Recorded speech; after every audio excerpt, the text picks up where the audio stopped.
রব্বুল আলামিন, পৃথিবীর কোনো মানুষ আমার গুনাহ সম্পর্কে জানে না, তুমি আমার গুনাহ সম্পর্কে জানো।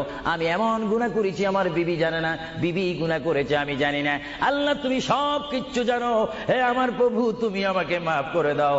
আমার আল্লাহ বলে, তারপরও যদি তোমাদেরকে আমি মাফ না করি, তারপরও বান্দা তোমরা আমার রহমতের দরজা থেকে ফিরে যাইও না।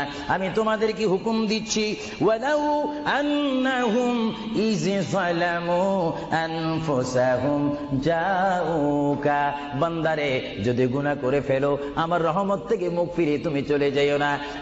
বান্দা, আকাশ পরিমাণ যদি গুনাহ করো, পাতাল পরিমাণ যদি গুনাহ করো, সাগরের পানি পরিমাণ যদি গুনাহ করো, পাহাড় তুলনায় যদি তুমি গুনাহ করো, আমার দরবার থেকে তুমি নিরাশ হইও না। বান্দা, আমি তোমাকে একটি রাস্তা বাতাই দিচ্ছি, একটি পথ তোমাকে আমি দেখাই দিচ্ছি। সেই পথটি কোন পথ তোমরা জানো? ওয়ালাউ আন্নাহুম ইয যালামু আনফুসাহুম জাউকা, বান্দারে যখন তোমরা বরবাদ হয়ে যাবে তখন তোমাদেরকে একটা পথ আমি তোমাদেরকে দেখাই দিলাম। সেই পথটির নাম হচ্ছে আমার রাসূলের মদিনা। জোরে বলেন সুবহানাল্লাহ। বান্দা, আমার নবীর দরবারে রব্বুল আলামিন, পৃথিবীর কোনো মানুষ আমার গুনাহ সম্পর্কে জানে না, তুমি আমার গুনাহ সম্পর্কে জানো।